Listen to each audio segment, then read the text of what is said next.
some of whom are radicals who've been appointed. Our judicial system is in flames, much like everything else that Joe Biden and the Democrat Party touch. No, it's not Donald Trump's fault. No, Donald Trump didn't commit these 91 offenses. No, this isn't because Donald Trump is a dictator or Hitler and they need to keep him in the box.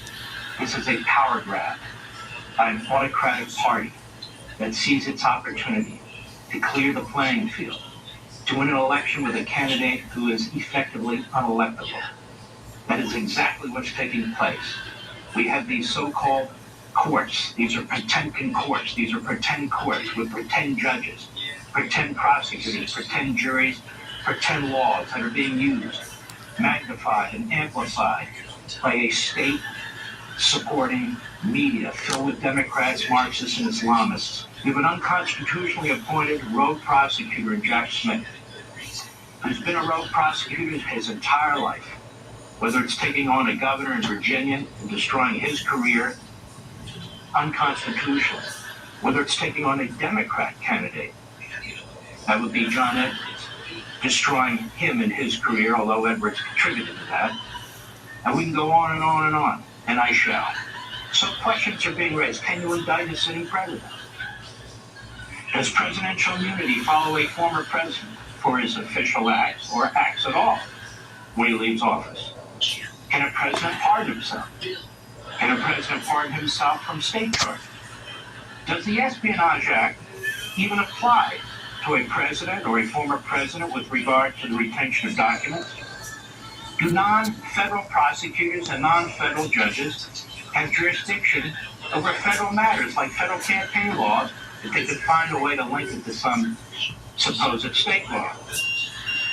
We have this unconstitutional appointment, as I said, of this prosecutor who has raised many of these issues, who's caused much of the tumult in this country. He doesn't care about the Constitution. He doesn't care about traditions. He doesn't care about the Bill of Rights. He's a hunter. He comes out of the Hague. He doesn't care. And his target is Donald Trump and everybody and anybody around him. And he's run roughshod over these courts, some of which have been happy to be, his basic partners. And he's put the issues to the Supreme Court of the United States that should never have had to go on there. Attorney-client privilege. Doesn't that apply to Donald Trump? Apparently not. First Amendment free speech issues. Doesn't that apply to Donald Trump? Well, I don't know. Gag orders in federal court, gag orders in state courts. What are they afraid of? What are they afraid of? He's a presidential candidate. He's a former president. He has at least the rights of an average defendant. But more so because the American people have a right to hear from him.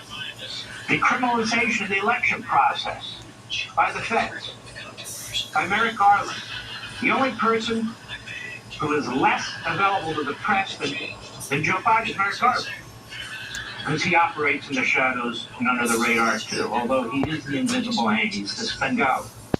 The criminalization of the election process. Oh, a second slate of electors, fake electors. It happened in 1876, nobody was charged. Oh, you're contacting state representatives and boards of elections and governors and lieutenant governors. Every party's done that since the beginning of time. There's nothing wrong with that. So the criminalization of things that have always been viewed as perfectly legitimate. You don't have to believe me, that's our history. But the goal here is what? The goal here is to get Biden elected and to destroy Donald Trump. More than that.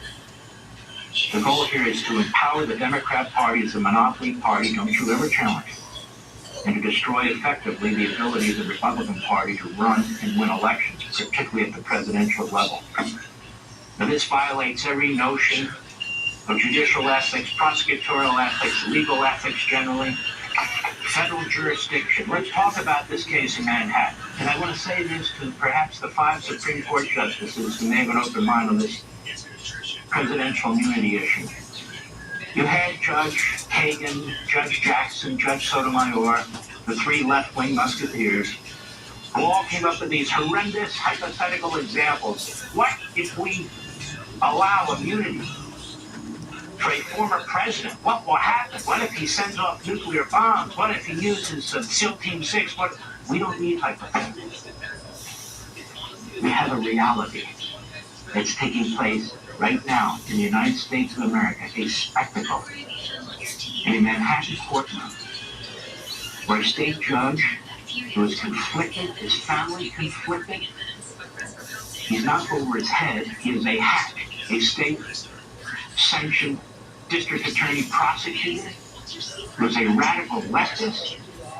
We have a case where the crimes aren't known, where the witnesses are hidden, where you have witnesses testifying with collateral evidence to character assassinate the defendant.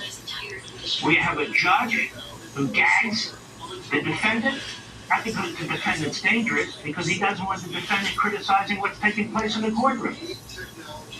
You have all kinds of activities going on in that courtroom that would make Joe Stalin very, very proud. It is a disgusting abuse of power. It is a disgrace that is destroying our judicial system. Unless at some point, some court steps in and stops it. We'll see. But let's take a look at this. You have a federal matter, a campaign matter, that is being used to resuscitate a state law where the statute of limitations has run, where even if it's violated, it's a misdemeanor involving a bookkeeping issue. Now, you've heard every legal analyst in the world tell you that. But here's what you haven't heard. This is a document that was agreed to by the Federal Election Commission and the Department of Justice. A memorandum of understanding on April 19, 2023, in the FEC's official records. The Commission approved a memorandum of understanding between the Federal Election Commission and the United States Department of Justice to promote the enforcement of the federal campaign finance law. The MOU establishes guidelines for the Commission and DOJ to engage in parallel proceedings, share information in appropriate circumstances, and otherwise properly advance the missions of both agencies, subject to all relevant legal and ethical constraints, informed by the mutual respect of the independence of each agency. It goes on. The Department of Justice has exclusive jurisdiction on criminal enforcement of the federal campaign finance laws, including related criminal offenses. There it is. Judge Mershon, you might want to copy this, but on the other hand, you might not, given who you are and what you're doing. This basically is an agreement on what we already knew. But this is federal jurisdiction. It's called federal campaign law.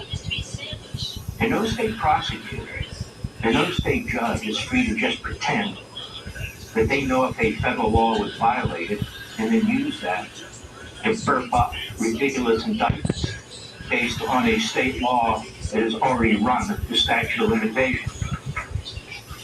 Now, prior to that, on March 31, 2021, I have in my hands a letter that was sent to the Trump Organization. Dear Sir and Madam, on January 30, 2018, February 21, 2018, March 14, 2018, the Federal Election Commission notified you of complaints alleging the Trump Organization, LLC, violated certain sections of the Federal Election Campaign Act of 1971, as amended, and the Commission's regulations. The Commission has considered the allegations raised in the complaints, and there were an insufficient number of votes to find reason to believe Trump Organization may have violated the Act and Commission regulations as alleged. Accordingly, the Commission closed its file in this matter on March 23, 2021. Donald Trump also received a copy of that. Left-wing groups, Common Cause, and others try to criminalize the non-disclosure agreement, and they fail. Now, what about the U.S. Attorney's Office in the Southern District of New York? You've heard about this, but nobody's actually explained it to you. We actually go to the New York Times. And this is from March 31, 2023, a year ago. It is known Mr. Trump was under scrutiny for federal prosecutors in the Southern District of New York some years ago as part of an investigation that also looked at his longtime fixer, Michael D. Cohen. Mr. Cohen eventually went to prison, but Mr. Trump was not charged at the time or after he left office. The prosecutors in the Justice Department have never said publicly why Mr. Trump was not charged, but some of the reasons appear to concern how the prosecutors viewed Mr. Cohen, who is expected to be involved in the case brought by the District Attorney Alvin Bragg. Involved, that's their key witness, a felon who committed crimes of perjury and fraud. that goes to the heart of his character. And yet he is the key witness in a case that isn't even a case where the state law has already passed, where the federal law has passed, where there is no basis for anything taking place in this courtroom. Politico. This is from March 20 of this year. A federal judge suggested Wednesday that Michael Cohen committed perjury under oath. This is last month, giving fresh support to former President Donald Trump's claim that his one-time personal lawyer, poised to be a star prosecution witness, that his upcoming New York criminal trial is an untrustworthy liar. Judge Jesse M. Furman in Manhattan, a federal judge, questioned Cohen's truthfulness in a written order, denying his request for early release from the court supervision that followed his 3-year prison sentence for crimes including tax evasion, lying to banks and Congress, and violating campaign finance law. This is their key witness. Furman called Cohen's testimony at Trump's civil trial in a Manhattan state court last October. On the witness stand, Cohen insisted he wasn't actually guilty of tax evasion, even though he pleaded guilty to the charge in 2018. Asked if he had lied to the federal judge who accepted his guilty plea, Cohen said yes. Cohen repeatedly and unambiguously testified at the state court trial that he was not guilty of tax evasion and that he had lied under oath. Basically, he said this guy lies his ass off for 1,000 different reasons. Why hasn't the federal government stepped in? I've asked this question for months. Going into this courtroom or to a federal courtroom, going somewhere, and shut this case down. For lack of jurisdiction, for federalism reasons, for interfering in a federal election. Why haven't they done that? I want to remind those justices of the Supreme Court, especially those five, whoever they may be. You had a lawyer argue in front of you that there was no reason for presidential immunity. You had 3 justices who made fools of themselves, going on to find as many bizarre and extreme examples of what might happen if President Trump wins the day in the Supreme Court on the immunity issue. Again, you don't need hypotheticals. You just look at what's happening in Manhattan right now. This is what's going to go on throughout the country. Without limit, without boundaries, the interference in presidential elections, state prosecutors coming up with concoctions to use federal law way out of their jurisdiction, a Department of Justice that refuses to defend federal jurisdiction while it's in your court, demanding that there be no post-presidential immunity. We have 5 former attorney generals, 1 existing. Partisan politics must play no role in the decisions of federal investigators or prosecutors regarding any investigation of criminal crimes. Jack Smith, this is all he cares about. He came to your court, the Supreme Court, and he demanded that you rule immediately to get this trial underway. All of these have been timed to do exactly that. Well, they say, the Inspector General of the Department of Justice said, this is just advisory. That's right. Attorneys General issue these memos just because they're giving advice. There you go. But it's more than advisory. We go to the Department of Justice Handbook. 9-85-500. Actions that may have an impact on an election. This is not just advisory. These are rules. Federal prosecutors and agents may never select the timing of any action, including investigative steps, criminal charges, or statements, for the purpose of affecting any election or for the purpose of giving advantage or disadvantage to any candidate or political party. This is a rule, Mr. Inspector General. Such a purpose is inconsistent with the department's mission and with the principles of federal prosecution. See Section 9-27.260. Any action likely to raise an issue or perception of an issue under this provision requires consultation with the Public Integrity Section, and such action shall not be taken if the Public Integrity Section advises that further consultation is required with the Deputy Attorney General or the Attorney General. So they go through the back door to the Bible. The local prosecutors. They've allowed collateral evidence. I was the first to mention on this. Now, all this evidence with Stormy Daniels and the rest of the reprobates obviously was intended to damage Trump's due process right. It's not appropriate. The right to know the specific crimes you're actually being charged with. That is a simple due process issue under federal and state constitutional law. The right to know who your witnesses are so you can prepare for them. These witnesses have been hidden by this judge. The right to First Amendment free speech, gag orders. Gag orders are issued to protect the defendant from the government, not protect the government from criticism from the defendant. You have prosecution brought a retaliation for the political expression or the fact that this man, Donald Trump, is running for president. That is a clear violation of the First Amendment. So my point is this. Supreme Court, pay attention to what's taking place. This jury, if it convicts, the goal here is to get the scarlet letter, but it's more than that.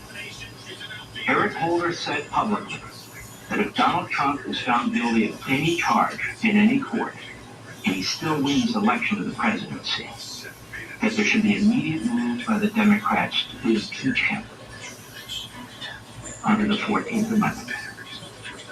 This will never end unless it's put to death right now. I'll be right back.